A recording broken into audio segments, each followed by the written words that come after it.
Молодой официант помог промокшей женщине переждать непогоду в ресторане, и за это он был уволен и лишен своего единственного источника дохода. Но однажды он получит трогательный сюрприз, который окупит его благотворительность. Майкл, 20-летний официант, был занят обслуживанием клиентов, когда услышал медленное постукивание в окно. Увидев женщину-инвалида, он выбежал на улицу и помог ей попасть внутрь. Она была такой мокрой, что Майкл начал беспокоиться за ее здоровье. Официант старался не попадаться никому на пути, но, когда другие посетители увидели, как вошла Грейс, они начали жаловаться. Постояльцы заведения приняли ее за попрошайку. Когда Грейс вошла, Майкл заметил, как клиентки нахмурились и прикрыли носы. Ему стало жаль пожилую женщину, поэтому он остановил ее и мягко попросил пройти через заднюю дверь на кухню. Майкл дал Грейс вытереться полотенцем, как только она вошла в кухню. Затем он вручил ей миску горячего супа и теплое одеяло, чтобы она не замерзла. «Большое тебе спасибо, мальчик», — сказала Грейс, тяжело дыша. «Не желаете ли чего-нибудь еще, мэм?» — спросил Майкл. «Нет, большое вам спасибо. Дождь, должно быть, прекратился. Я выбиваюсь из графика, и мне нужно идти. Я хочу еще раз поблагодарить вас», — с улыбкой сказала пожилая женщина. Как только Грейс вышла из кухни, в комнату в ярости ворвался менеджер заведения. Он накричал на Майкла за то, что тот привел пожилую женщину на кухню. Менеджер кричал: «Как ты посмел впустить нищего человека на кухню?» В это время другие сотрудники также осуждающе смотрели на Майкла. «Извините, сэр». Однако бедная женщина была промокшей и беззащитной, с опущенной головой ответил Майкл. «Вы считаете, что это убежище для попрошаек?» Не переставал кричать начальник. Майкл оставался неподвижным. Хуже всего было то, что никто не предложил ему свою поддержку. Тогда менеджер сообщил Майклу, что его увольняют. «Я умоляю вас, сэр, не делайте этого. Я не могу потерять эту работу. Мне нужно купить лекарства, потому что дома заболела моя мама», — умолял Майкл. «Тебе нужно было хорошенько подумать, прежде чем впускать эту странную женщину в ресторан». «Немедленно уходи и не возвращайся», — крикнул менеджер. Майкл был настолько унижен, что ему пришлось покинуть ресторан с разбитым сердцем. На его доброту никто не ответил, что заставило его чувствовать себя еще хуже. Он уже собирался покинуть ресторан, всхлипывая, когда Грейс внезапно снова появилась. «Я все слышала, дорогой, но ты не поддавайся унынию.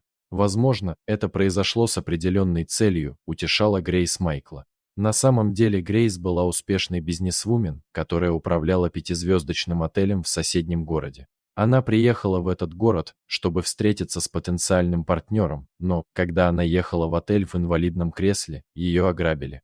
У нее не было денег, чтобы вызвать такси, и начался сильный дождь. В это время она вошла в ресторан, чтобы переждать грозу, и столкнулась с Майклом. «Что скажешь, мой дорогой мальчик? Переедешь ли ты вместе со мной в другой город?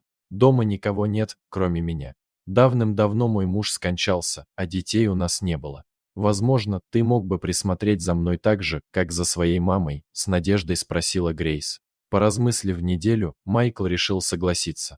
Он был вынужден принять это решение, так как нуждался в деньгах, чтобы содержать свою родную мать. Майкл позаботился о Грейс и переехал к ней. Через несколько месяцев жизнь Майкла снова стала счастливой. Ему не приходилось работать подолгу, как в ресторане. Грейс никогда не думала о нем как о работнике, потому что любила его как собственного сына. Вскоре счастье Майкла рухнуло, когда он обнаружил Грейс мертвой в своей постели.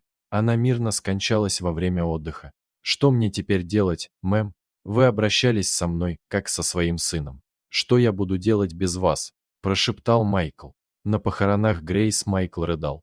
Присутствовали только ее деловые партнеры и друзья. Поскольку у покойной Грейс не было семьи, Майкл позаботился о похоронах. Он готовился покинуть особняк после того, как Грейс была похоронена, но в этот момент зазвонил телефон.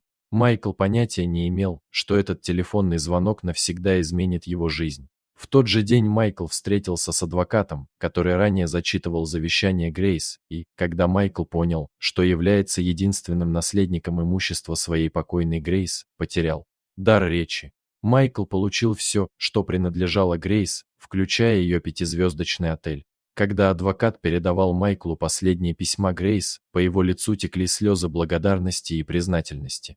Вот, что писала Грейс: «Дорогой Майкл, я чувствовала себя одинокой, и у меня не было причин жить. Но как только ты появился в моей жизни, я больше не чувствовала себя одинокой и ненужной. Ты разговаривал со мной так, словно я была твоей матерью. Ты подарил мне семью, которой мне так не хватало.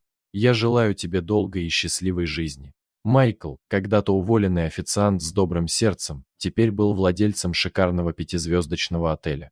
Майкл был добр к другим, несмотря на свое новообретенное богатство. Небольшой акт доброты может оказать большое влияние на мир, и все начинается с того, что бедный официант Майкл потерял работу, проявив сострадание к пожилой женщине, которая промокла под дождем, но, когда он меньше всего этого ожидал, это сострадание изменило его жизнь. Никогда не смотрите на людей свысока и не выносите поспешных суждений о них, потому что вас могут обмануть ваши собственные глаза. Посетители ресторана были в ярости, когда Грейс вошла в заведение, потому что приняли ее за попрошайку. Начальник Майкла унизил его после того, как он разрешил Грейс доступ на кухню. Вместо того, чтобы посочувствовать пожилой женщине, попавшей в бедственное положение под дождем, менеджер посмотрел на нее свысока. Дорогие зрители, как вы считаете, правильно ли поступил Майкл? Поделитесь своими мыслями в комментариях. А если вам понравилось это видео, то ставьте лайк и подписывайтесь на наш канал.